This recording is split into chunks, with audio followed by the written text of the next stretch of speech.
ஏன் அந்த 7வது அது வசனத்துல ஆபிரகாமுடைய மந்தை மேய்ப்பருக்கும் லோத்தினுடைய மந்தை மேய்ப்பருக்கும் வாக்குவாதம் உண்டாயிடுச்சு அப்படின்னு போட்டுட்டு அக்காலத்திலே அப்படின்னு எதுக்கு ஆரம்பிக்கணும்? கானானியரும் பெர்சியரும் அத்தேசத்தில் குடியிருந்தார்கள் அப்படின்னு சம்பந்தமே இல்லாத ஒரு வார்த்தை என்ன இருக்குது அந்த இடத்துல வந்திருக்குதா வரலையா? வந்திருக்கு. எப்படி போட்டிருக்கணும் அப்படின்னா பைபிள்ல ஆபிரகாமுடைய மந்தை மேய்ப்பருக்கும் லோத்தனுடைய மந்தை மேய்ப்பருக்கும் வாக்குவாதம் உண்டாயிடுச்சு. அடுத்த வசனத்துல போடப்பட்டிருக்கிறது போல என்ன பண்ணிருக்கணும்? போடப்பட்டிருக்கணும். என்ன போட்டிருக்கு? ஆபிரகாம் லோத்தை நோக்கி அப்படின்னு போட்டிருக்கணும். ஆனா சம்பந்தமே இல்லாம அந்த வார்த்தை எதற்காக போடப்பட்டிருக்கிறது? இந்த வசனத்தை நான் ஏற்கனவே படிச்சிருக்கிறேன்னு சொல்றவங்க எத்தனை பேர் படிச்சிருக்கீங்க? ஏற்கனவே இந்த செய்தி எல்லாம் படிச்சிருக்கேடா, சூப்பர். ஏற்கனவே இந்த வார்த்தையெல்லாம் நான் கேட்டிருக்கிறேன்னு சொல்றவங்க எத்தனை பேர்? செய்தியில நான் கேட்டிருக்கிறேன். அப்போ ஏன் இந்த வார்த்தை அக்காலத்திலே கானானியரும் பெர்சியரும் அத்தேசத்தில் குடியிருந்தார்கள் அப்படின்னு சொல்லப்பட்டிருக்கு? சொல்லுங்க. தெரியல. நல்லது. அதுக்கு தான் இன்னைக்கு கூட்டிட்டு வந்திருக்கிறேன். அப்ப நீங்க இருக்கிற தேசத்துல, நீங்க இருக்கிற வீட்டுல, நீங்க இருக்கிற கிராமத்துல என்ன பண்ணணும்? இதை தெரிஞ்சு கொண்டா நீங்கள் கர்த்தருக்கு சாட்சியாய் மாறுவீர்கள். ஆமென் சொல்லுங்களேன். அல்லேலூயா. கர்த்தர் உங்களை ஆசீர்வதிப்பார். 2 பேத்துக்கும் வாக்குவாதம், அதாவது இவனுக்கும் வாக்குவாதம் உண்டாகல, அவனுக்கும் வாக்குவாதம் வரல.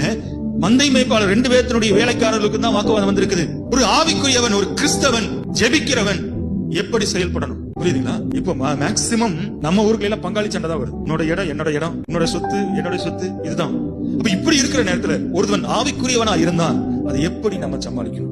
கவனிச்சுக்கொள்ளுங்க. இப்போ ஆபிரகாம் அந்நிய தேசத்துல என்ன பண்றான்? குடியிருக்கிறான். சத்துருக்கள் நிறைந்திருக்கிற ஒரு தேசத்துல குடியிருக்கிறான். இப்ப சத்துருக்கள் குடியிருக்கிற தேசம், அதாவது கானானியரும் பெர்சியரும் அப்படின்னா அந்நிய தேசம் தான். சத்துருக்கள் நிறைந்திருக்கிறவங்க தான். இன்னைக்கு சொந்த தேசத்தை விட்டு எதுக்காக விட்டுருக்கிறோம்? தேவன் அழைத்ததுக்காக, தேவனுடைய வார்த்தையை கேட்டதுக்காக.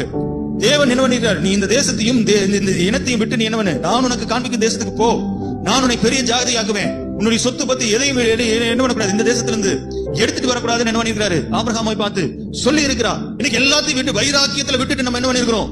வந்திருக்கிறோம். நீங்களும் அப்படித்தான் வந்திருக்கிறோம், நானும் என்ன பண்ணிருக்கிறேன்? அப்படித்தான் வந்திருக்கிறோம். உண்மைதானே? உண்மைதானே?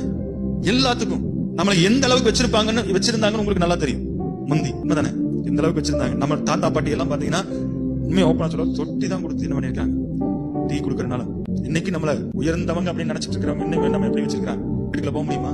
நம்ம எல்லாமே கிறிஸ்து நமக்கு கொடுத்திருக்கிறார் அப்படிங்கறதுனால நம்ம என்ன பண்ணிருக்கிறோம்? இன்னைக்கு அதையெல்லாம் விட்டுட்டு நம்ம என்ன பண்ணிருக்கிறோம்?